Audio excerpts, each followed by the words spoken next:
Chers téléspectateurs, n'oubliez pas de vous abonner à la chaîne et de cliquer sur l'icône en forme de cloche pour être les premiers informés des nouveautés. Et voilà, le voyage d'affaires touche à sa fin. Demain, il sera possible de rentrer chez soi. Eh bien, techniquement, il aurait pu partir aujourd'hui, mais Alexander a décidé de ne pas précipiter son départ. Après tout, partir aujourd'hui ne ferait pas beaucoup de différence pour lui. Il rentrerait à la maison demain matin. Lorsqu'il partira demain, il sera de retour chez lui à 19 h. Avant de se coucher, il a appelé sa femme, Florencia, et lui a dit « Florencia, j'ai terminé toutes mes affaires ici. Je serai à la maison demain soir à 19 h. Très bien. Alors, demain tu seras à la maison ?» Elle a demandé. « Oui mon amour, je serai de retour demain. Est-ce que tu vas bien ?» S'enquit Alexandre. « Qu'est-ce qui pourrait ne pas aller chez moi? J'ai travaillé toute la journée, demain vendredi, et je peux voir l'homme que j'aime. » Merci chérie. À demain, répondit Florencia. Alexander a mis fin à l'appel et a posé son téléphone. Florencia, de son côté, posa son téléphone sur la table où elle était assise, se leva et regarda autour de la cuisine, décidant de ce qu'elle devait emporter d'autre. Le couloir était rempli de cartons contenant leurs affaires.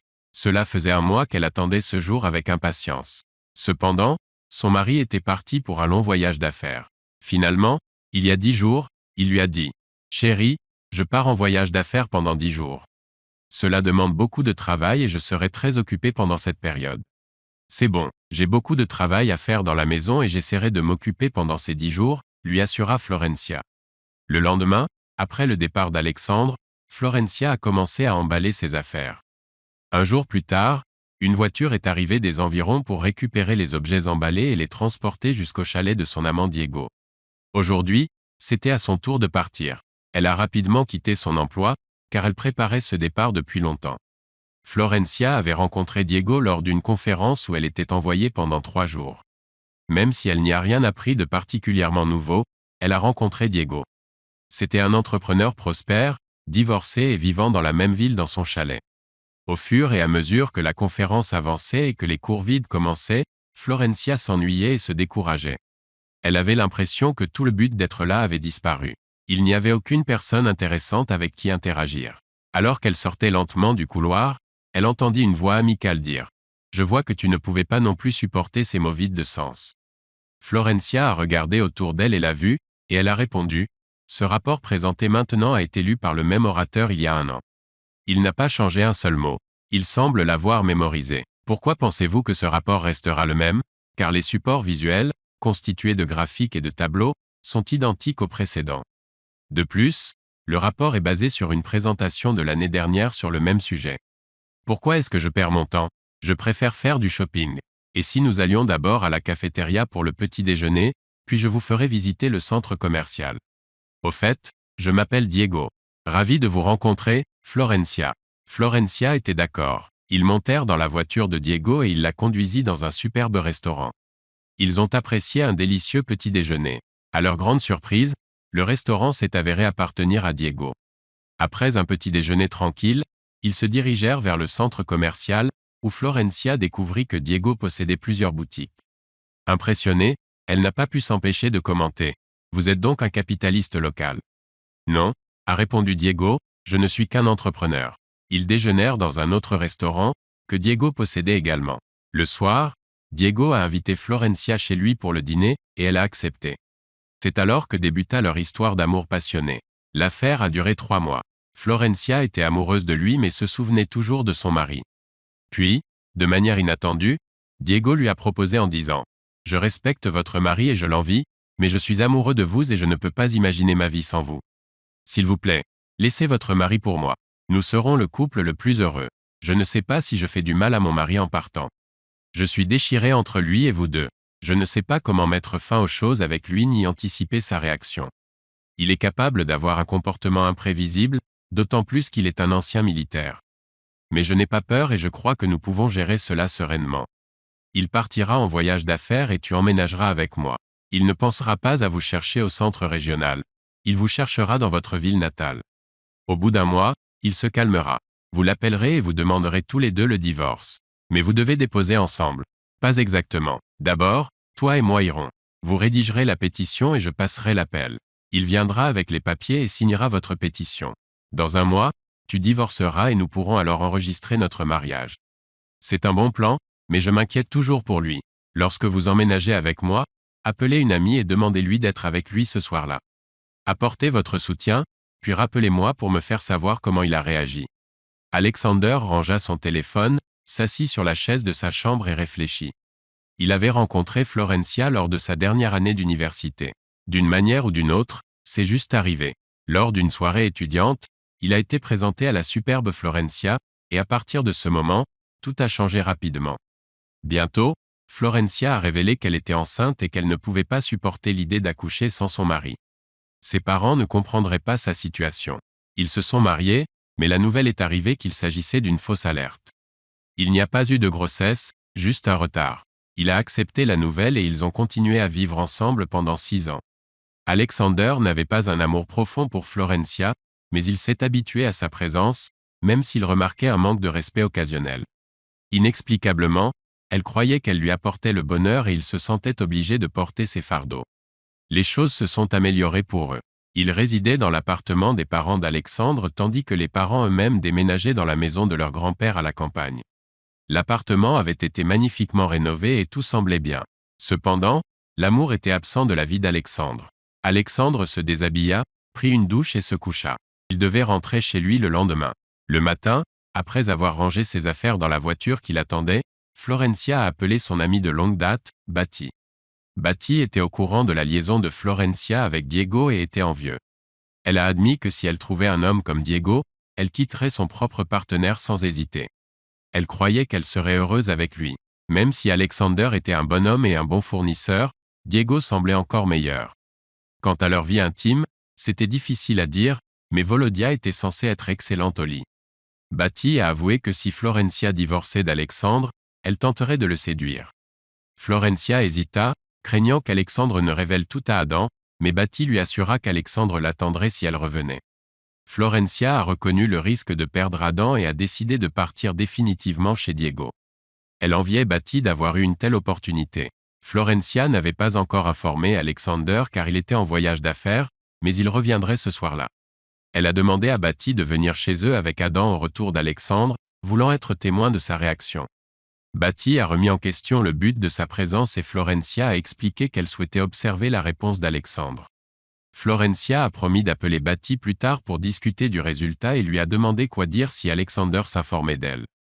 Florencia a informé Batty qu'elle lui avait laissé une lettre. Elle s'est excusée et a expliqué qu'elle l'avait quitté pour l'homme qu'elle aimait vraiment et qu'elle n'avait pas l'intention de revenir en arrière. Elle a demandé que vous et Adam lui témoigniez votre sympathie, mais vous absteniez de mentionner toute connaissance préalable de la situation, notamment en ce qui concerne son déménagement au centre régional.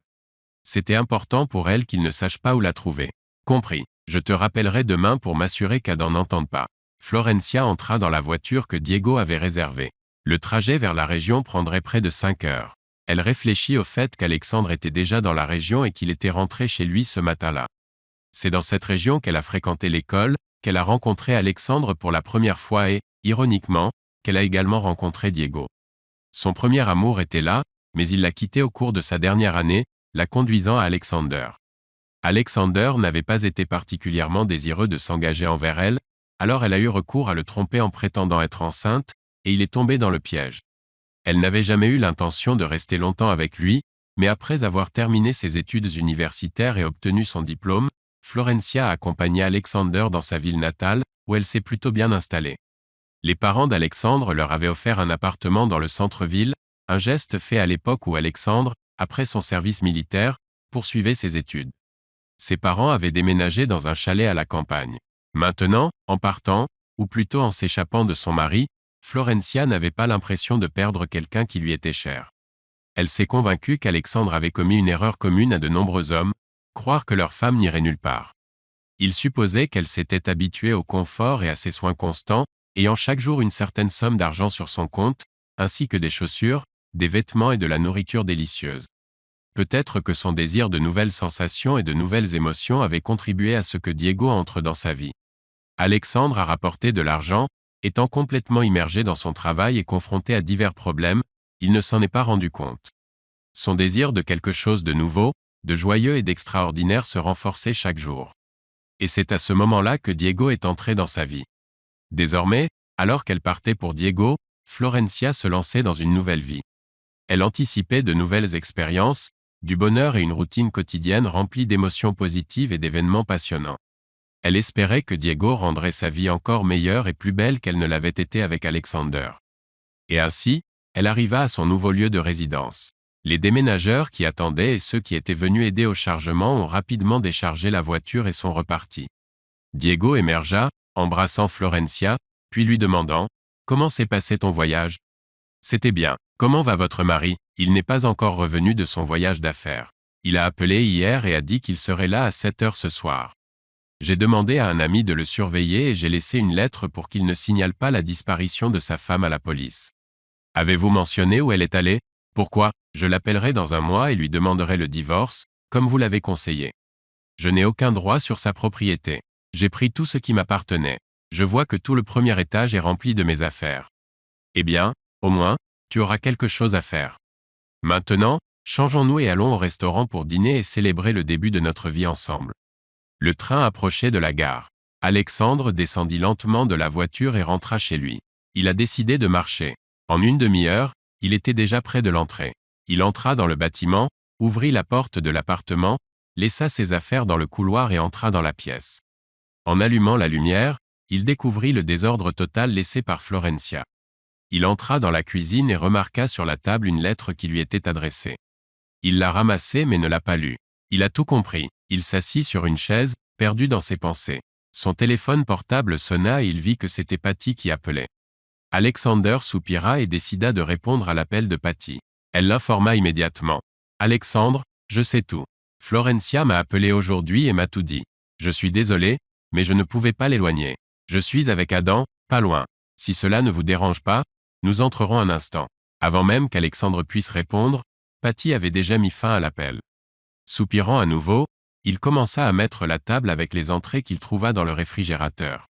Environ 5 minutes plus tard, la porte d'entrée s'est ouverte et Patty est entrée, accompagnée de son mari Adam. En hôte hospitalier, Alexandre les invita, entrez dans la cuisine. J'ai déjà mis la table. Sur la table, il y avait des cornichons, du saindoux salé, des tranches de saucisses, du caviar de courgettes, une boîte de sprat ouverte et des verres à cognac. À côté d'eux, il y avait une lettre écrite par Florencia. Patty l'a remarqué et a demandé « Qu'est-ce qu'elle t'a écrit ?» Alexandre a répondu « Rien ». Patty a demandé plus loin « Que t'a-t-elle dit ?» Alexander a répondu « Elle a dit qu'elle aimait quelqu'un d'autre, mais elle ne peut pas vous le dire. Elle a peur. » Alexander a poursuivi « Je ne mords pas. Si elle m'avait tout dit, j'aurais compris et je l'aurais laissé partir. » Mais la façon dont elle l'a fait n'était pas agréable. Patty a demandé « Vas-tu la chercher ?» Alexandre demanda « Pourquoi ? Pourquoi devrais-je interférer avec son bonheur ? Il est évident qu'elle est habituée à une vie confortable avec moi. Il est évident que le nouvel homme lui apportera plus que jamais. » Patty a demandé « Vous ne vous battrez pas pour elle, pour votre femme. Tu ne veux pas qu'elle revienne. Bien sûr, elle me manque, mais je ne supplierai pas et ne ramperai pas pour qu'elle revienne, même si je l'aime. C'est réconfortant de savoir qu'elle a trouvé le bonheur. Comment allez-vous avancer ? Finalement, je vais m'installer. Étonnamment, ma vie ne s'est pas arrêtée depuis son départ. J'ai juste besoin d'un peu de temps pour rassembler mes pensées. Levons un verre au bonheur de Florencia. » Ils tintèrent leur verre. Pour détendre l'ambiance, Adam a déclaré « De si loin que je me souvienne, je n'ai jamais grignoté du cognac avec des cornichons et du saindoux. Les meilleures entrées pour le cognac sont le fromage, les olives, le caviar, le saumon et la viande blanche. Les fruits se marient également bien avec le cognac, comme les poires, les pommes, les raisins et les fraises. En Arménie, on préfère servir les pêches avec du cognac. Mais mes amis, je ne suis en ville que depuis 1 heure et je ne savais pas quelles entrées j'avais. Dis-moi, Vati, avec qui Florencia est-elle allée ? Bizarrement, elle n'a pas prononcé son nom. En fait, elle m'a dit qu'elle avait quitté son emploi et quitté son appartement. Elle a divisé l'argent que vous aviez en 2. Et elle ne m'a même pas appelé. Elle a dit qu'elle nous contacterait le moment venu. Quel est le but de cet appel ? Pour vérifier si je suis toujours en vie ? Ne dis pas ça. Je pense qu'elle s'inquiète pour toi. Elle s'inquiète de la façon dont tu vas gérer ça. Dis-moi, qu'est-ce que tu vas faire maintenant ? C'est vendredi demain. J'avais prévu de rester à la maison, mais maintenant je vais aller travailler. Présentez-vous au devoir. Je vais nettoyer l'appartement ce week-end.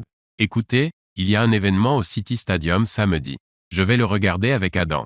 Vous ne souhaitez pas nous rejoindre ? Je ne pense pas. Je n'ai pas vraiment envie de faire la fête en ce moment. Non, je pourrais sortir. Mais je veux être seul. Volodia, je comprends. Merci, Adam. Un autre verre. Écoute, tu verses trop de cognac. Adam, c'est juste pour ce soir. Je ne boirai pas demain. Je ne boirai probablement pas non plus ce week-end. J'ai besoin de me vider l'esprit. J'irai à la campagne, visiter mes parents. Pendant ce temps, Florencia était assise dans le restaurant de Diego, dégustant du whisky et de bons amuse-gueules. Diego savourait son whisky américain, en buvant de petites gorgées tout en grignotant du fromage et des viandes grillées. Devant Florencia, il y avait un verre de vin rouge, qu'elle dégustait à petites gorgées. La musique a commencé à jouer et Diego a invité Florencia à une danse lente. Ils étaient superbes en couple sur la piste de danse. La soirée toucha à sa fin et ils retournèrent à la chaumière de Diego. Le matin est arrivé. Alexander n'avait pas l'intention d'aller travailler, mais il a reçu un appel inattendu de Grégory, le directeur général. Volodia, bonjour, le salua Grégory. Bonjour, Grégory, répondit Alexander. Je sais que vous êtes en congé, mais le client m'a informé que le travail était terminé. J'aimerais que tu viennes au bureau aujourd'hui. Utilisez votre temps libre plus tard. Venez au bureau à 10 heures. Nous devons avoir une discussion. Alexander s'est rapidement levé, s'est rasé, a pris une douche, s'est habillé et, en 40 minutes, il est entré dans le bureau du PDG. Le PDG, absorbé par la lecture de certains journaux, fit signe à Alexander de s'asseoir. Il a ensuite mis les papiers de côté, a retiré ses lunettes, les a posés sur la table et a dit « Savez-vous ce que je viens de lire ? Il s'agit d'un rapport médical sur ma santé et de recommandations sur la façon dont je devrais vivre ma vie. Les recommandations doivent être suivies et elles vous suggèrent de quitter votre travail, d'aller à la campagne, de vous asseoir au bord du lac avec une canne à pêche et de profiter de la tranquillité. Savez-vous à quel point le lac près de ma maison de campagne est beau, entouré d'une forêt ? Il y a là des poissons magnifiques. Et qu'ont-ils trouvé ? Cardiologie. J'ai subi quelques examens, j'ai reçu un traitement, mais ce n'est pas le principal problème. J'ai consulté ma fille et j'ai décidé de me retirer. Je démissionne de mon poste de PDG et vous nomme comme mon successeur. Vous êtes mon adjoint depuis 5 ans. Oui, je t'observe de près depuis que tu es étudiant en 3e année. Laissez-moi vous dire que vous avez la capacité de diriger les gens. Vos conseils ont fait de nous l'organisation la plus solide de notre région. Alors, prenez le week-end pour réfléchir à la personne que vous souhaitez nommer à votre poste. Et rappelez-vous, vous travaillerez avec cette personne. Il ne doit pas nécessairement s'agir de l'un de nos employés actuels. Alexandre se sentait dépassé par la soudaineté de tout cela. Au contraire, c'était prévu, le rassura le PDG.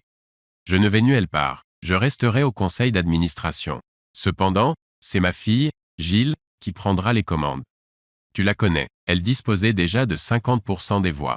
Maintenant, elle aura 100%. Elle supervisera votre travail et vous assumerez mes responsabilités à partir de lundi. Si quelqu'un souhaite démissionner en raison d'un changement de direction, n'essayez pas de le retenir. Volodia, rassemblez votre propre équipe. Mais que puis-je dire, vous en avez déjà un. Je ne serais pas surpris si vous offriez votre poste à l'ingénieur en chef. Non, Grégory, l'ingénieur en chef est à sa place. J'ai besoin de lui comme ingénieur, pas comme organisateur. Il mérite une augmentation de salaire et plus d'autorité. Alexandre a décidé de rénover sa cuisine, un projet auquel il réfléchissait depuis un moment. Il a appelé son ami Jason, un rénovateur d'appartements expérimenté, et ensemble ils ont mesuré les 3 pièces et la cuisine. Après y avoir jeté un coup d'œil, Jason a conseillé. Vous pourriez vendre cet appartement tel quel, sans aucune rénovation. Il est en excellent état avec une nouvelle plomberie, des tuyaux de chauffage et des radiateurs. De plus, sa situation centrale le rend très recherché. Croyez-moi, il ne faudra pas longtemps pour trouver un acheteur et vous obtiendrez un bon prix. Alexander a répondu. J'ai l'argent, mais je ne veux pas vendre. Cet endroit a pour moi une valeur sentimentale et je ne sais pas où j'habiterais si je le vendais. Les capitalistes normaux construisent des chalets dans des villages de chalets, n'est-ce pas ? Au fait, comment va Grégory ? Est-il toujours aussi impressionnant ? Jason a ri et a déclaré. Impressionnant est un euphémisme. C'est la raison pour laquelle la compétition est inexistante dans ce village. Mais devinez quoi ? Grégory part lundi et on m'a proposé le poste de nouveau directeur. Alexandre le félicita en disant « C'est une nouvelle fantastique. L'entreprise est solide et Vitola doit être ravi. » Le sourire de Jason s'est estompé lorsqu'il a répondu « En fait, ce n'est pas le cas. Pendant que j'étais en voyage d'affaires, elle a trouvé quelqu'un d'autre et est partie. Elle a même pris une partie des meubles. C'est assez soudain et je suis désolé pour votre perte. » Alexander l'a remercié et lui a proposé un verre, mais Jason a refusé, disant qu'il avait du travail à faire. Ils ont discuté des détails de la rénovation, se sont mis d'accord sur un plan de paiement et ont décidé que Jason présenterait une estimation à Alexander lundi soir pour approbation. Alexandre a décidé de rester temporairement avec ses parents, car il devait les informer du départ de Florencia pour un autre homme. Sans perdre de temps, Alexandre s'est dirigé vers son garage, a démarré la voiture et s'est rendu chez ses parents. Le village où il vivait n'était qu'à une courte distance, juste à côté de l'autoroute. Alexandre repéra facilement leur maison sur une colline à son approche. Il a ouvert le portail et a conduit la voiture dans la cour. De derrière le hangar, son père surgit du côté du potager, brandissant un marteau. Il salua joyeusement. « Voici l'aide. Où est Florence? Est-elle déjà entrée dans la maison? » « Non, papa, je suis venu seul. Dommage que tu sois seul. Ma belle-sœur n'est pas venue ici de tout l'été. Nous avons planté des pommes de terre, mais elle n'est jamais venue. Même si elle était présente lorsque nous avons eu un cochon au printemps, se régalant de toutes les délicieuses friandises. Tout cela appartient au passé maintenant, papa. Elle ne reviendra pas. Quelque chose est arrivé? Pendant que j'étais en voyage d'affaires, elle s'est enfuie pour rejoindre son amant. Quel bordel, mais c'est peut-être pour le mieux. On ne sait jamais qui a vraiment de la chance lorsqu'une mariée part pour un autre homme, comme le dit la chanson. Alors et toi? Eh bien, je rénove mon appartement, je mets tout à jour. Changer les meubles, je veux que ce soit comme je l'aime. Dans ce cas, tu peux rester avec moi 10 jours. Maintenant, va te changer et aide-moi à isoler le poulailler. Où est maman? Juste ici, la mère d'Alexandre est apparue de la maison. J'ai entendu votre conversation. Elle est partie. Elle s'aimait trop. Alexandre a passé le week-end chez ses parents, travaillant assidûment. Il s'occupait du potager, cueillait des concombres tous les matins et ne manquait guère de sa propre maison. Samedi, Adam est allé au marché pour faire ses courses. Durant son absence, Betty en a profité pour appeler Florencia. Elle répondit promptement. « Salut, Florencia, pouvons-nous parler? » Bien sûr, Diego est déjà parti pour le bureau. Comme vous l'avez demandé, nous avons rendu visite à Volor dès son arrivée. J'ai fait en sorte que mon compagnon, à l'esprit lent, m'accompagne. Je vois. Comment a-t-il réagi? Il est très inquiet, contrarié que vous ne l'ayez pas informé, mais il a promis de ne pas interférer avec votre bonheur. Il pense que votre nouveau partenaire vous apportera plus qu'il ne pourrait jamais le faire. Comment est-il? Eh bien, il est plutôt réservé. Ne parle pas beaucoup. Chose intéressante, il dégustait du cognac avec des cornichons et du saindoux. Même Adam a remarqué que tout le monde dans le village est un connaisseur, considérant le saindoux et les cornichons comme l'accompagnement parfait à n'importe quelle boisson, même s'il préfère le clair de lune. Qu'a-t-il mentionné d'autre? Il a mentionné que tu lui manquerais, mais il finira par passer à autre chose. Il lui faut juste un peu de temps pour guérir. Il a même proposé de porter un toast à votre bonheur. Avait-il l'intention de vous chercher? Non, nous n'en avons pas discuté. Même s'il a demandé où vous étiez. Je lui ai dit, comme nous en étions convenus, que je ne savais pas. Je l'ai également invité à me rejoindre au City Stade aujourd'hui pour assister à la compétition. Et quelle a été sa réponse? Il a dit qu'il allait au village rendre visite à ses parents. Cependant, on pouvait dire qu'il était très bouleversé. C'est comme ça. Alors, dis-moi, comment ça va? Je vais bien. Diego dépasse mes attentes. Il fait tout ce que je lui demande. Bien sûr, je comprends que ce n'est qu'une situation temporaire. Je n'ai pas encore informé mes parents que j'avais quitté Alexandre. De toute façon, ils ne seraient pas intéressés. Ma mère m'a dit un jour, « C'est ta vie, ma fille. Je vous envie. Au fait, avez-vous en tête des célibataires éligibles? Ne sois pas stupide. Vous avez un homme formidable. Au fait, où est-il? Il est allé au marché pour faire des courses. Il sera bientôt là. Il y a un marché à proximité. Ensuite, nous nous dirigerons vers le stade pour encourager quelqu'un. Et comme d'habitude, nous prendrons de la bière et des kebabs. Eh bien, en fait, la bière commencera à couler lorsque nous arriverons au stade. Et demain, nous nous reposerons. Nous devons travailler lundi. C'est ainsi que se déroulera notre week-end. Et vous, quels sont vos plans? Aujourd'hui et demain, je vais organiser mes affaires et tout mettre en ordre. Il y a un cottage à 3 étages ici. Je ne peux même pas le décrire. Je n'en ai pas encore exploré tous les recoins. Il possède même ses propres bains publics et sa piscine. Eh bien, quand tu seras au centre régional sans Adam, je te montrerai tout. Quoi qu'il en soit, si vous avez des nouvelles, appelez-moi. N'oubliez pas, Betty a éteint son téléphone et est allée se préparer pour le stade. Florencia jeta son téléphone sur la table, soupirant de contentement. Les choses semblaient s'améliorer. Alexandre se calmerait dans un mois. Florencia pourrait alors se rendre dans le quartier, demander le divorce et lui demander de venir signer les papiers également. Et dans un mois, elle serait enfin libre. Diego ne lui échapperait plus. Elle se demandait maintenant si elle devait porter une robe blanche et un voile pour le mariage. Le blanc me va bien. Ayant résolu son dilemme vestimentaire, Florencia alla ranger ses tiroirs. Elle les a réorganisés et a tout rangé soigneusement dans les placards. Diego a appelé et m'a dit « Florencia, je t'ai envoyé une voiture. Allons déjeuner dans notre restaurant. » Diego, c'est samedi. Est-ce que vous travaillez? Non. Nous allons en boîte de nuit cet après-midi et nous resterons ensemble jusqu'à 23 heures. Ensuite, nous dînerons à la maison. Oh, ça a l'air merveilleux. J'en suis. Lundi, Alexandre s'est réveillé tôt. Il devait aller travailler et se présenter comme un PDG à succès. Il savait que les rumeurs selon lesquelles sa femme le quitterait pour un autre homme se répandraient dans toute la ville. Certaines femmes célibataires apparaîtraient probablement immédiatement. Il n'est pas seulement directeur général, mais aussi célibataire éligible possédant un appartement de 3 pièces en centre-ville. Cependant, jusqu'à ce qu'il soit divorcé, il ne peut être considéré comme célibataire. Il a décidé d'attendre le divorce, qui n'est que dans 2 mois. Il se leva et prit rapidement son petit déjeuner. Il a informé ses parents, « Je serai là ce soir vers 8 heures. Si je décide de passer la nuit, je vous rappellerai. » Il démarra la voiture et rentra chez lui. Là, il a pris une douche rapide, a enfilé une chemise et un costume propre et est entré dans la zone de réception 15 minutes avant le début de la journée de travail. Gilles, le principal fondateur de l'entreprise, était assis là avec le secrétaire. Il les salua chaleureusement et leur demanda « Est-ce que Grégory est là? » Non, il ne sera pas là aujourd'hui. Venez au bureau, vous êtes le PDG maintenant. Nous vous transférerons l'entreprise moyennant une commission. Qui fait partie du comité? C'est moi, l'ingénieur en chef et le chef comptable. Et si Grégory était là, il n'y aurait pas de problème. Que lui est-il arrivé? Il est un peu malade. Rien de sérieux. J'espère aussi. Ils entrèrent dans le bureau du directeur général, suivi de l'ingénieur en chef et du comptable en chef. Ils ont rapidement vérifié tous les documents disponibles et préparé un rapport. Ils ont signé plusieurs autres documents nécessaires pour prendre leurs fonctions. Finalement, Gilles et Alexander furent laissés seuls et Gilles demanda « Qu'est-ce qui ne va pas avec Grégory? Il a fait une crise cardiaque. Je lui ai rendu visite ce matin, mais ils ne m'ont pas laissé entrer. Ils ont dit qu'il allait bien, mais qu'il serait aux soins intensifs pendant 10 jours. Aucun visiteur n'est autorisé. Lorsqu'il vous a nommé, il a estimé que son temps était écoulé.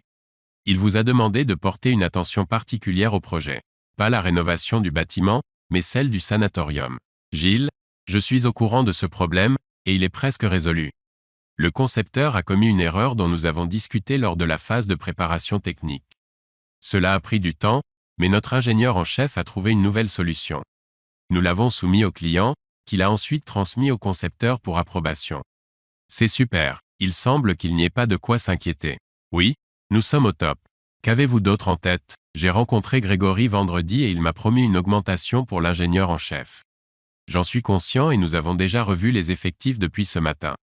Je pense que nous aurons une décision d'ici ce soir et que le chef mécanicien recevra un salaire supplémentaire pour le mois dernier. Pourquoi ne m'avez-vous pas dit qui vous envisagez pour votre remplaçant? Gilles, tu la connais. En effet, la secrétaire rapporta à l'interphone qu'une femme était arrivée pour rencontrer Alexandre. Il lui a demandé d'entrer. La porte s'est ouverte et une jolie femme est entrée dans le bureau. Après avoir remarqué la présence d'autres personnes, elle a salué « Bonjour ». On dirait que tout le monde est là. « Entrez, Julia », dit-il. « Voudriez-vous du thé ou du café? » Non? Quel connard. Il ne m'en a pas proposé, s'est-elle exclamée. Et je suis assis ici avec lui depuis le matin. Vous êtes l'hôtesse, répondit-il. Non, Julia, je suis le fondateur de l'entreprise, mais Alexandre est le patron. Quoi qu'il décide, c'est comme ça que ça se passera. Savez-vous pourquoi il vous a invité? Elle a demandé. Non, Alexander ne l'a pas dit, répondit Julia. Je t'invite, Julia, à nous rejoindre en tant qu'adjoint, a-t-il révélé. Vous avez travaillé dans une entreprise qui ne vous a pas suffisamment valorisé. Que dites-vous? La secrétaire entra dans la pièce et Alexandre demanda. Camilla, pourrais-tu nous préparer du café s'il te plaît? Bien sûr, je peux. Je vais la voir tout de suite, a-t-elle répondu. Julia a déclaré, c'est tellement inattendu. Même si, pour être honnête, j'envisage de quitter mon entreprise. Ils ne me paient pas bien. Ils s'attribuent le mérite de mes idées et reçoivent de généreuses primes en échange. Dans l'ensemble, c'est injuste pour les employés. Dans combien de temps peux-tu partir? Mon contrat expire et ils ne me garderont pas, a expliqué Julia. Alors ça te va? Il a demandé. Oui, je suis, mais juste pour éviter tout malentendu. Je veux avoir une conversation avec toi, Gilles. Si vous parlez de mon mari, je suis pleinement informé. S'il vous dérange encore, informez-moi simplement. Je vais aborder la situation avec assurance et m'assurer qu'il comprend sa place. De plus, sachez qu'il lui est interdit d'entrer dans les locaux du bureau. Alors que nous nous asseyons à la table basse, la secrétaire nous a gentiment apporté du café et nous avons commencé à discuter de questions professionnelles. Peu de temps après, Gilles a commencé à faire ses valises. Elle a déclaré avec assurance que la question de l'embauche avait été résolue et a mentionné son intention de rendre visite à son père. Gilles partit, laissant Alexander et Julia seuls.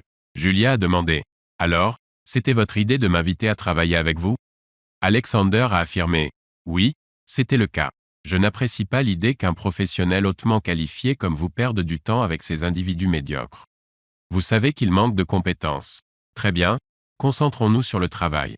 Et toi ?» a demandé Julia. « Que veux-tu dire ?» Alexandre a répondu. « Ma femme s'est enfuie. Elle est partie. Cependant, je me débrouille bien. Je suis actuellement en train de rénover l'appartement. » Julia a demandé. « Quand la procédure de divorce commencera-t-elle ?» Alexander a répondu. « Je pense qu'elle entamera la procédure de divorce dans environ 1 mois. Je ne sais pas quelle direction elle choisira. » Julia a écarté le sujet en déclarant « Cela n'a aucun intérêt. » « Comment te sens-tu? Êtes-vous inquiet ?» Alexander a demandé. « Pouvons-nous en discuter plus tard ?» Julia a accepté. « D'accord, je peux commencer à travailler dans 2 jours. » Alexander a exprimé son enthousiasme en disant « C'est génial. J'attendrai votre arrivée avec impatience. » La conversation s'est terminée et Julia a quitté le bureau pendant qu'Alexandre poursuivait ses tâches. À l'heure du déjeuner, il s'est rendu dans un café voisin qu'il avait fréquenté auparavant. À peine s'était-il assis à une table que Betty apparut soudainement. Sans aucune enquête, elle s'est assise en face de lui et lui a demandé « Comment s'est passé ton week-end ?» Alexandre a répondu « Je suis allé chez mes parents. » Betty a demandé plus loin « As-tu pris un verre avec ton père ?» Alexander a répondu « J'ai bu quelques verres. » Betty demanda « Combien font quelques-uns ?» Alexander a précisé « 2 briquets. » Betty a alors demandé « Florencia vous manque-t-elle ?» Elle a appelé, Alexander a répondu « Non, elle ne l'a pas fait. Je crois qu'elle pourrait rappeler ce soir. » Betty a demandé « Quels sont vos projets pour ce soir ?» Alexandre s'est demandé « Pourquoi ?» Betty a exprimé son désir « J'aimerais venir vous rendre visite. Je ne peux pas te laisser tranquille. » Alexander lui a rappelé « Betty, tu as un mari. Vous devriez lui rester dévoué. C'est un vrai homme et il ne faut pas le perdre de vue. Il pourrait l'emmener. » Betty s'est défendue. « Tu as toujours été là pour Florencia. Mais comme vous pouvez le constater, cela n'a pas aidé. » Alexander acquiesça. « Non, ce n'est pas le cas. Elle n'était tout simplement pas une vraie femme. Aujourd'hui, lorsqu'elle m'a quitté, elle a disparu. Elle croit probablement que je vais la chercher. Je pense qu'elle veut que je vienne à elle, que je la supplie en larmes de ne pas me quitter, que je perde le contrôle et que j'attaque son amant dans un accès de rage. Cependant, je ne ferai rien de tout cela. Je suis un homme fort et j'ai l'habitude de triompher même dans les situations les plus désespérées. » Betty a demandé des éclaircissements. « Est-ce que cela signifie que vous allez la faire revenir ?» Alexandre demanda. « Pourquoi, si je devais la reconquérir, ce serait pour moi une victoire dans des circonstances apparemment impossibles. Est-ce qu'elle aime vraiment son homme à ce point ?» Alexandre a admis. « Je vous l'ai dit, je ne le connais pas. Je ne connais pas leur relation. Cependant, Florencia n'a pas été élevée pour être amoureuse de quelqu'un. Et pourtant elle l'a fait. D'accord, ne discutons pas de ça. Comment va Adam? Que va-t-il lui arriver? Il est au travail. Ensuite, il boira une bouteille de bière et il n'aura besoin de rien. Ou bien lui, mais vous ne voulez pas en être témoin. Ce dont il a besoin, il le reçoit 1 fois par semaine. Est-ce suffisant, ou l'avez-vous jugé indigne en tant qu'homme? Il ne mérite pas plus que ça. Je ne sais pas, Betty. Un jour, tu rentreras chez toi comme moi, et il n'y aura personne. C'est à ce moment-là que tu crieras. Tu n'as pas crié, je vois que tu persévères. Betty, je suis un homme. Très bien, passons une commande. Ils commandèrent le déjeuner et, comme ces plats étaient standards, ils furent servis rapidement. Après avoir mangé, Alexander a fait ses adieux à Betty, se faisant mentalement la note de ne pas revenir dans ce café. À son retour au travail, il contacte le chef mécanicien avec qui il entretient des relations amicales. Le chef mécanicien arriva promptement et commença par se plaindre du contremaître. Alexander l'interrompit en disant « Lewis, vous n'avez pas besoin de m'approcher indirectement. S'il y a une violation, envoyez-moi un mémo et je déciderai comment y remédier. Je connais ce contremaître et cette affaire. Je prendrai les mesures appropriées. Laissez-moi vous dire qu'en tant que contremaître, il est faible. Il n'y a pas d'organisation claire du travail.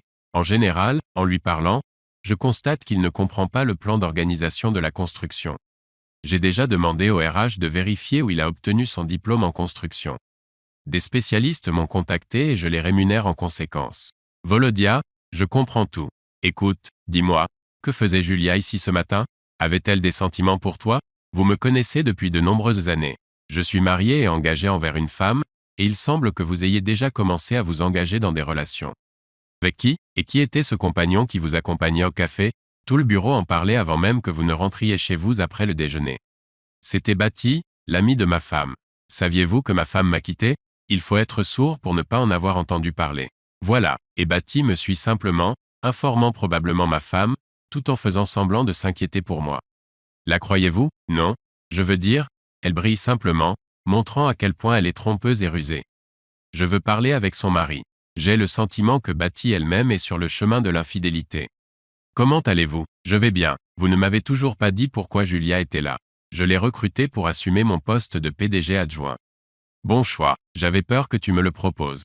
Pourquoi avais-tu peur? Parce que je ne peux pas vous refuser et que je ne veux pas m'occuper de paperasse. C'est pourquoi je vous ai promu ingénieur en chef et vous ai donné plus d'autorité. De plus, nous avons révisé l'horaire du personnel et augmenté considérablement votre salaire. Merci pour cela, mais ce n'est pas pour cela que je vous ai demandé ici. Je veux que tu gardes un œil sur Julia et que tu sois là pour elle quand elle va travailler. Dans la mesure du possible, j'offrirai également mon aide. Elle a occupé un poste inférieur pendant longtemps et doit maintenant évoluer vers un rôle de direction. Oui, je vais certainement aider.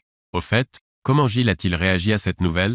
J'étais aussi inquiet de leur réaction, mais je dois dire qu'ils se sont bien entendus. Le mari de Gilles sait-il que Julia rejoint notre équipe? Il saura. Gilles a mentionné qu'elle s'occuperait de lui et que s'il cause des problèmes, elle s'en occuperait. Ce n'est donc pas un souci. Cependant, cette situation est différente. Il y a un appel d'offres pour un nouveau centre commercial avec un parking souterrain et 4 niveaux d'espaces commerciaux. Nos concurrents en chérissent également. Il s'agit essentiellement de l'entreprise pour laquelle Julia travaille actuellement. Nous assisterons tous les trois à la vente aux enchères et nous présenterons Julia comme la responsable des enchères. Pourquoi? Je veux qu'il le voie, même si cela peut nous mettre mal à l'aise. Ce ne sera pas un problème, mais nous devons obtenir ce contrat. Au fait, où vas-tu en ce moment? Je vais chez les planificateurs pour recueillir les détails du projet de rénovation du bâtiment du sanatorium. Vous n'êtes pas obligé d'utiliser votre propre voiture. Prends ma voiture de société. Je parlerai à Gilles et nous organiserons pour vous une voiture de société. De toute façon, ces jours-ci, je ne vais nulle part. Julia utilisera également cette voiture. Louis est parti. Alexandre a appelé Gilles. Elle a répondu promptement. Des questions jusqu'à présent? Non, pas de questions. Je voulais juste poser des questions sur l'état de Grégory. Ils ont dit qu'il allait bien. Il reçoit un traitement intraveineux. Ils n'ont pas encore autorisé les visiteurs, mais ils ont ses affaires. Dites-moi, est-il dans l'unité de soins intensifs de cardiologie? Oui. Tu aimerais voir ton père? Bien sûr que oui. Je vous rappellerai dans 5 minutes environ. Alexander a éteint le téléphone, a rapidement cherché dans l'annuaire téléphonique, a trouvé le bon numéro et l'a composé. J'écoute. Linda, bonjour. C'est Alexandre, le bâtisseur. Je savais que c'était toi. Votre directeur est stable. Cependant, il y a un autre problème.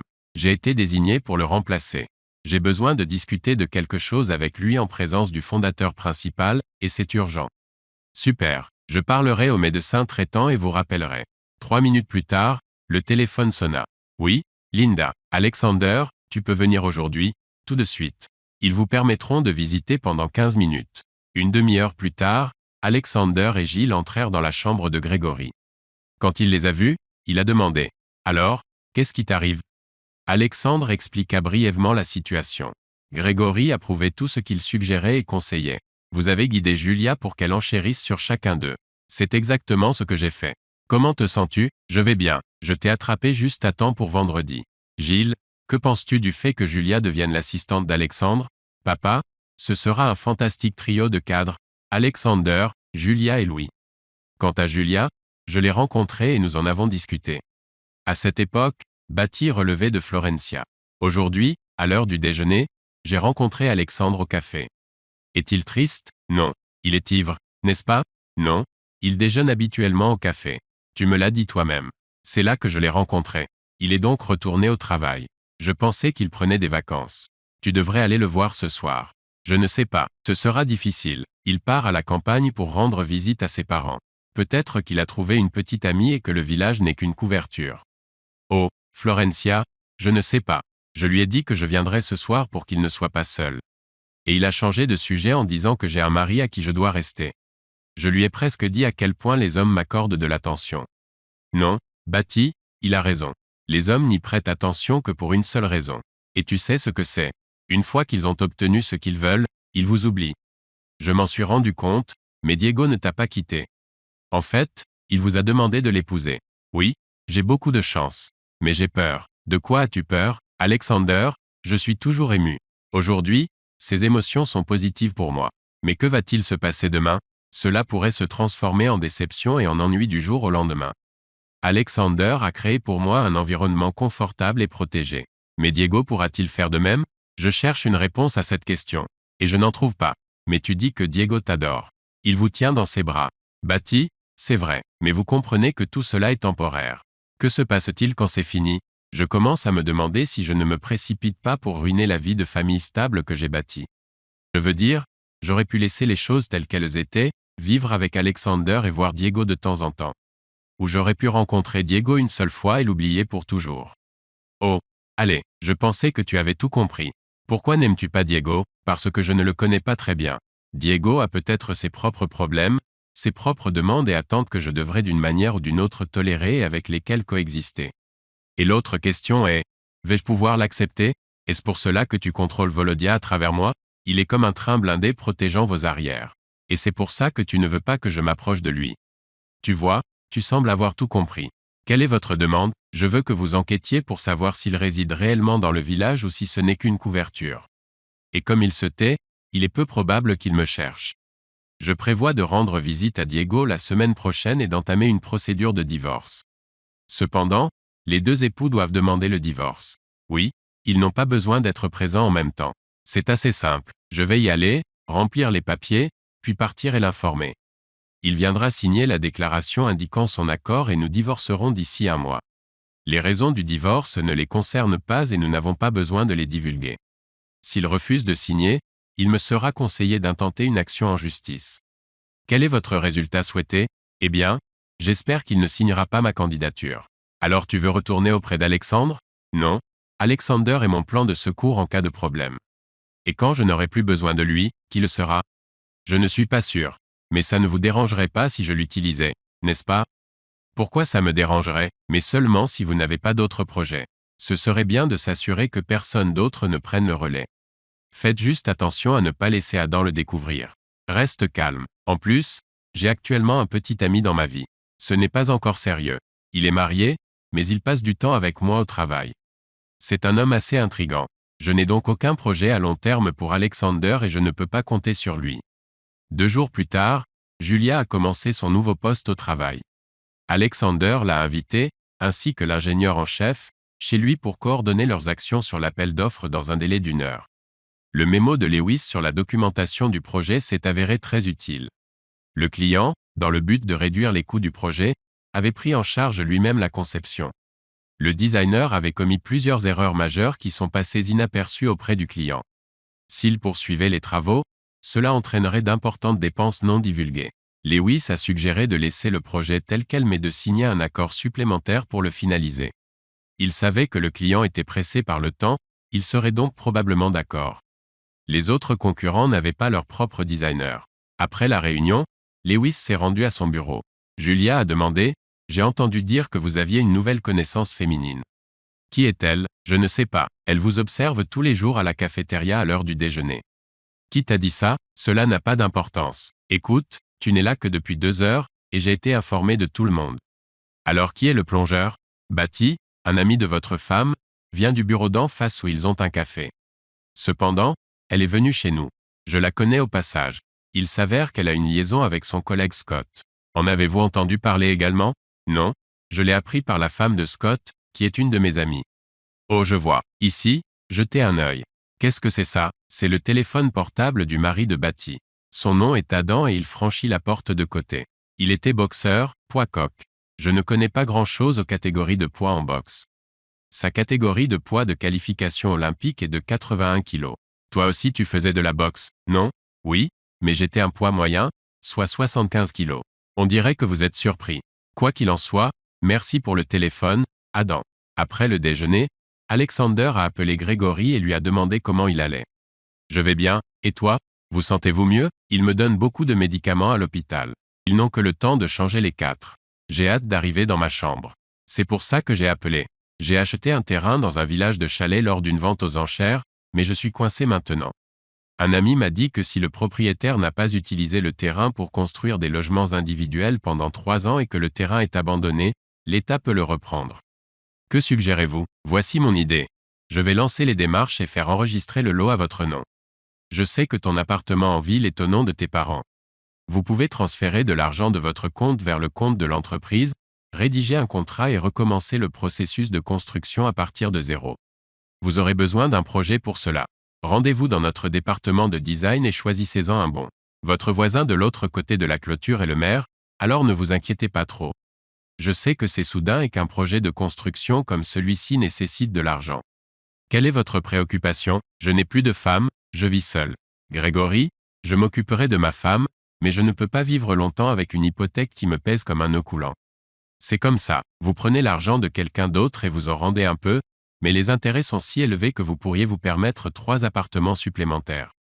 Ce n'est pas le bon moment pour moi de reprendre l'intrigue. Ma femme en réclamera la moitié lors du divorce et je devrais payer 50% d'intérêt. Mais je dois faire quelque chose. Je vais suggérer Julia. Elle vit toujours avec ses parents, ils ont donc peut-être un peu d'argent. Alexandre et Julia sont allés voir la propriété. Julia a immédiatement rejeté l'idée d'une hypothèque, a-t-elle déclaré. Aujourd'hui, je prendrai une décision avec mes parents. Peut-être qu'une petite somme ne suffira pas, mais je trouverai un moyen. Julia, je peux te prêter de l'argent. Combien as-tu besoin? 50% du coût de construction. Pour combien de temps? Tant que tu dois me rembourser. Comment connaissez-vous la valeur de ma maison? Le bureau d'études m'a informé de vos choix. Oh, Volodia. J'ai oublié de le mentionner. Paula a appelé Adam. Qui est Paula? Qui est Adam? Paula est une de mes amies. Son mari s'intéresse à Bati et les choses devenaient intenses entre eux. Je me souviens maintenant. Ainsi, elle a découvert que Scott avait une réservation dans un motel en dehors de la ville pour 14 heures de l'après-midi. C'est à ce moment-là que se termine la pause déjeuner. Oui, elle a appelé Adam et s'y est rendue elle-même. Le couple attendu est entré dans le café du motel à 14 heures précises. Et plus tôt dans la matinée, Paula a ajouté un diurétique au thermos de thé que son mari emporte au travail. Donc, il n'est pas arrivé au motel? Non, il l'a fait. Mais il est allé directement aux toilettes et Adam l'attendait. Et il a fait une erreur. Qui a fait une erreur? Adam. Bati voulait s'asseoir avec Adam à la même table que son mari pendant qu'il était dans la salle de bain et l'attendre. Mais Adam a eu une altercation mineure avec Scott dans les toilettes. On dit que les 2 stands des toilettes pour hommes étaient en désordre. Puis il s'est approché de la table et a dit « Bati, tu n'es pas obligé de rentrer chez toi. » Et qu'a dit Bati? Bati n'a rien dit. Elle était hébétée, parce que lorsque Paula s'est assise à table, elle a révélé qu'elle était la femme de Scott. Bati n'a pas eu le temps de le traiter. Et puis Adam s'est approché. Où est-elle maintenant? Je ne sais pas. Elle ne vous a pas contacté? Qu'est-ce que ça a à voir avec moi? Eh bien, peut-être qu'elle pleure. Elle a sa mère ici. Je pense qu'elle reste là. Elle n'ira pas chez Adam. Je pense que je vais le rencontrer aujourd'hui. Alexandre a tenu sa promesse et a rencontré Adam après le travail. Il se dirigeait tranquillement vers sa maison lorsqu'Alexandre l'appela. Adam, salut, comment vas-tu? Oh, Volodia, bonjour, comment vas-tu? Je vais bien. Ce qui est nouveau avec vous? Vous savez, Bati s'est trouvé un petit ami au travail. Elle suit l'exemple de Florencia. Peut-être qu'elle aussi. Je viens de l'apprendre. Alors, je les ai attrapés au café du motel à 2 heures de l'après-midi. Qu'a-t-il dit? Il n'a pas eu l'occasion de dire quoi que ce soit. Il a démoli les cloisons des toilettes pour hommes et y est resté. J'ai dit à Bati de rester loin de l'appartement. Où est-elle? Elle est chez sa belle-mère. Sa belle-mère a appelé en pleurant, me suppliant de lui pardonner. Elle m'a informé qu'elle avait contacté votre belle-mère, qui arrive en ville cette semaine pour entamer une procédure de divorce, accompagnée de votre conjoint. Florencia est actuellement ailleurs dans la région. Comment ta belle-mère l'a-t-elle su? Elle a entendu leur conversation. Bati lui a divulgué tous les détails sur vous. Voudriez-vous me rejoindre pour boire un verre? J'adorerais, mais je reste au village. Quelque chose ne va pas? J'entreprends d'importantes rénovations. Votre relation ne se passait-elle pas bien? C'était ce que Florencia souhaitait, mais était-ce ce que je voulais? Donc tu n'as pas de logement, mais tu peux rester chez moi. Venir. Nous pouvons nous asseoir et parler. Nous pouvons faire des shish kebabs. Oui, j'ai une machine à kebab électrique. J'ai fait mariner la viande. Allez, asseyons-nous. Alexander et Adam sont montés dans la voiture et sont partis. À leur insu, Betty regardait derrière le kiosque, espérant intercepter son mari alors qu'il rentrait du travail. Réalisant qu'elle n'aurait pas l'occasion de parler à Adam face à face, elle se dirigea tristement vers la maison de sa mère. Lorsqu'elle est arrivée à la maison, sa mère lui a demandé « As-tu vu Adam ?»« Je n'ai pas eu le temps. » Alexandre l'a intercepté. « Appelle-le, je l'appellerai demain matin. » Le téléphone a sonné. C'était Florence. « Salut, Betty. As-tu parlé à Adam ?»« Non, je suis chez ma mère. »« Et ton amant ?»« Il est également chez sa mère et ne va pas travailler. Il ne répond pas à mes appels. »« Pourquoi ne va-t-il pas travailler ?»« Eh bien, il a un bleu sous l'œil et le secrétaire a mentionné qu'il avait soumis sa lettre de démission. »« Je ne sais pas comment tu t'es mis dans ce pétrin.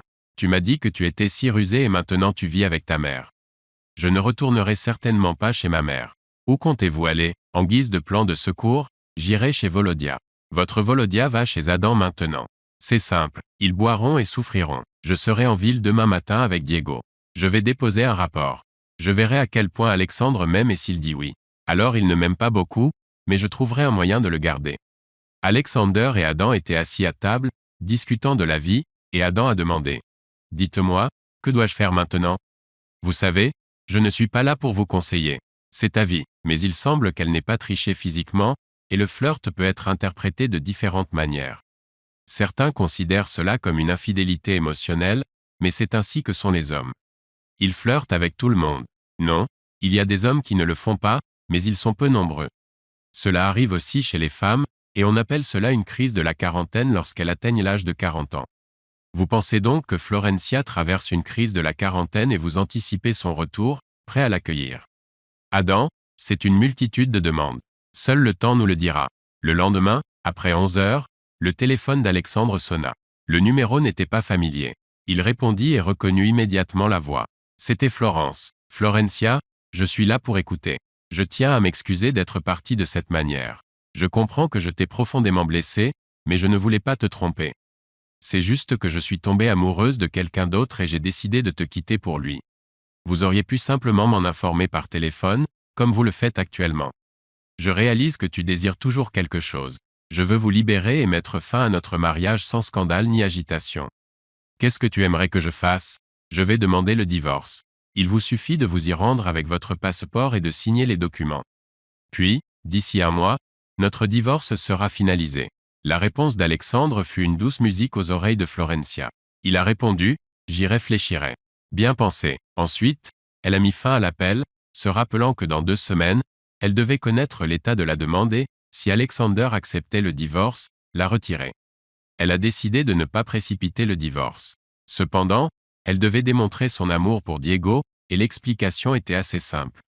Alors que l'euphorie initiale s'est estompée, elle a commencé à remarquer que Diego n'était pas très apprécié dans la ville. Les hommes d'affaires avec lesquels il s'associait et que Florencia rencontrait se méfiaient de lui, même si Diego disposait d'un petit groupe de personnes avec qui il discutait de ses relations.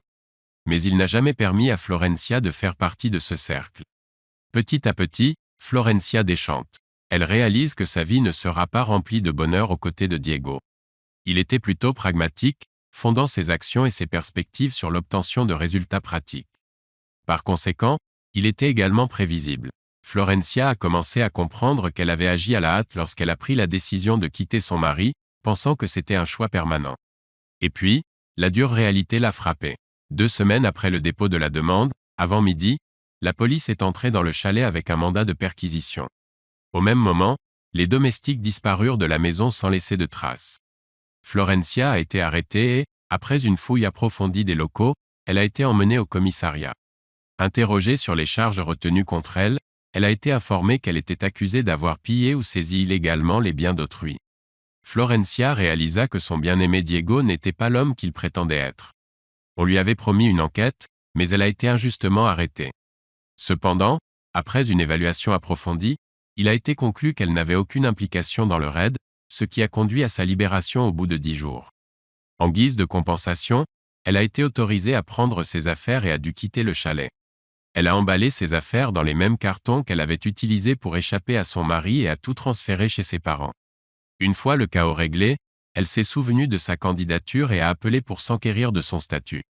Elle a été informée que tout allait bien et que sa candidature avait été approuvée. Son ex-mari avait payé les frais et obtenu le certificat de divorce. Florencia Dayol Badi s'est ensuite interrogée sur le bien-être de son amie, exprimant son espoir de réconciliation.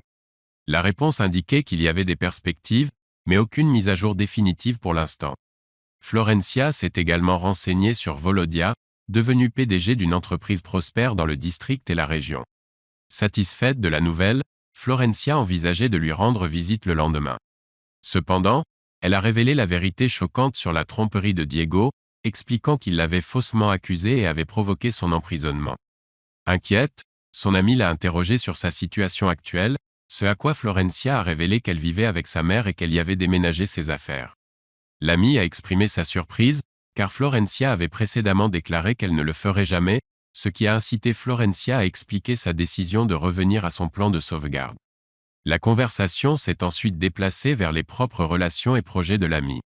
Plus tard dans la soirée, Florencia s'est rendue de manière inattendue au domicile d'Alexandre, demandant la permission d'entrer. Alexandre l'accueillit et Florencia commença à retirer ses vêtements d'extérieur, à enfiler des pantoufles et à le rejoindre dans la cuisine, où elle s'assit. Alexander a demandé si Florencia aimerait dîner, ce à quoi elle a répondu positivement. Florencia a mentionné qu'elle n'avait pas encore trouvé de logement et Alexander a révélé qu'il avait déjà réservé une chambre. Cependant, avant le dîner, Florencia a exprimé son désir de parler. Elle a admis qu'elle avait commis une erreur et qu'elle avait compris qu'Alexandre était la meilleure chose qui lui soit arrivée.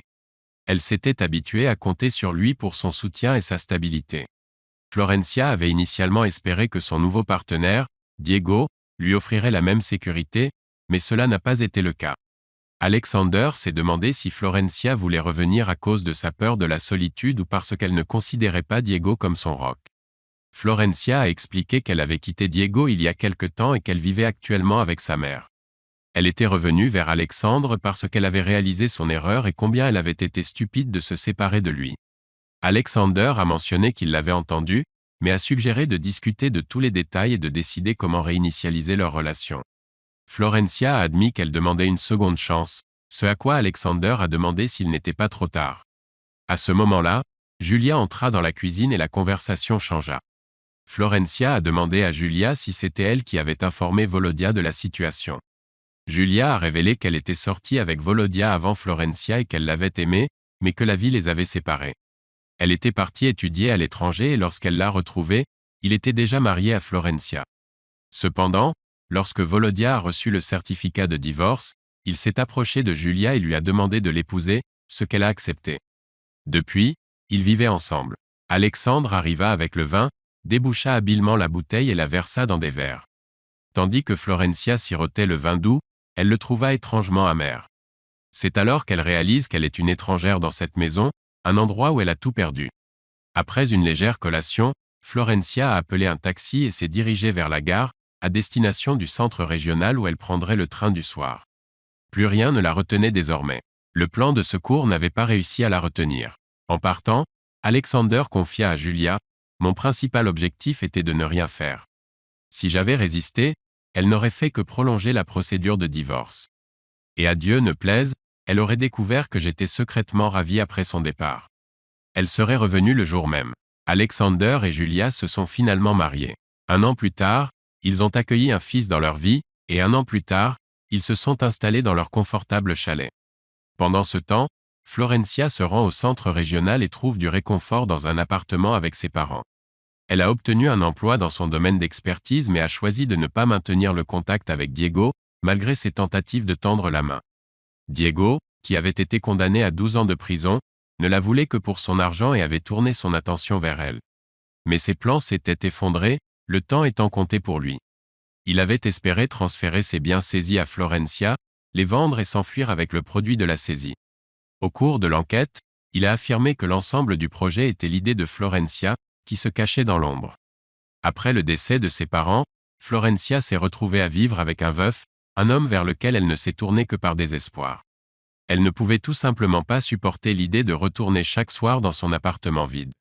Bati a passé 6 mois supplémentaires à persuader son mari de lui pardonner.